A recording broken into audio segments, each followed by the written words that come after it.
प्राचीन भारत की बात है, जब भगवान बुद्ध अपने शिष्यों के साथ विभिन्न स्थानों पर भ्रमण करते थे और लोगों को धर्म और जीवन के वास्तविक अर्थ की शिक्षा देते थे।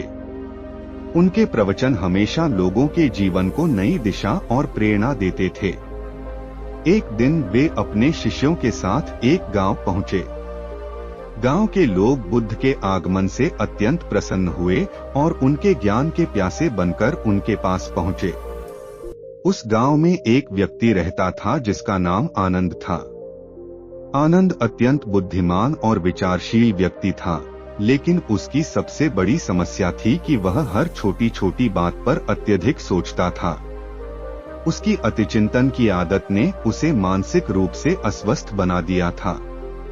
वह हर परिस्थिति को इतनी गंभीरता से लेता था कि अक्सर चिंतित और उदास रहता था। उसने बहुत बार ध्यान करने और मन को शांत करने की कोशिश की, लेकिन असफल रहा। जब उसे पता चला कि भगवान बुद्ध गांव में आए हैं, तो वह उनके पास पहुंचा। उसने विनम्रता पूर्वक भगवान बुद्ध को प्रणाम किया और अपनी समस्या उनके सामने रखी। आनंद ने कहा, भगवान, मेरी समस्या यह है कि मैं हर बात पर अधिक सोचता हूँ। मेरा मन हमेशा विचारों के जाल में उलझा रहता है और मैं इससे बहुत पीड़ित हूँ। कृपया मुझे मार्गदर्शन दें। भगवान बुद्ध ने आनंद की बात ध्यान से सुनी और मुस्कुराते हुए कहा, आनंद, तुम्हारी समस्या का समाधान एक छोटी सी कहानी में छुपा है। सुनो, मैं तुम्हें एक कहानी सुनाता हूँ। एक समय की बात है, एक व्यक्ति था जिसका नाम सोम था। वह भी तुम्हारी तरह बहुत अधिक सोचता था। एक दिन वह जंगल में चला गया और एक पेड़ के नीचे बैठकर ध्यान करने लगा।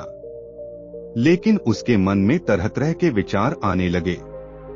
अगर मैं ध्यान करूं तो क्या होगा? अगर मैं ध्यान न करूं तो क्या होगा?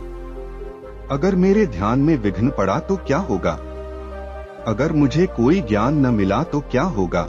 इस प्रकार के विचारों ने उसे घेर लिया। वह इन विचारों से मुक्ति पाने के लिए परेशान हो गया।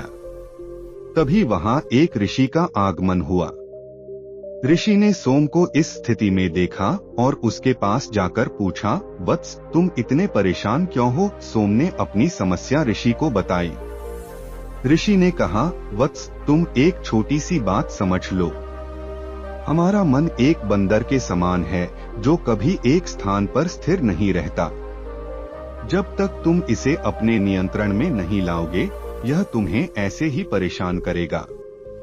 ऋषि ने सोम को एक युक्ति बताई, जब भी तुम्हारा मन विचारों के जाल में फंस जाए, तब तुम अपने श्वास पर ध्यान केंद्रित करो। श्वास को धीरे धीरे अंदर लो और धीरे धीरे बाहर छोड़ो। इससे तुम्हारा मन स्थिर होगा और विचारों की भीड़ कम हो जाएगी। सोम ने ऋषि की युक्ति को अपनाया और अपने श्वास पर ध्यान केंद्रित करने लगा। धीरे धीरे उसके मन की अशांति कम होने लगी और वह ध्यान में स्थिर होने लगा। समय के साथ उसने अतिचिंतन से मुक्ति पाली और शांति का अनुभव करने लगा। भगवान बुद्ध ने कहानी समाप्त की और आनंद की ओर देखा। उन्होंने कहा, आनंद, सोम की तरह तुम भी अपने श्वास पर ध्यान केंद्रित करने की आदत डालो। जब भी तुम्हारा मन विचारों के जाल में उलझे, तब श्वास पर ध्यान दो।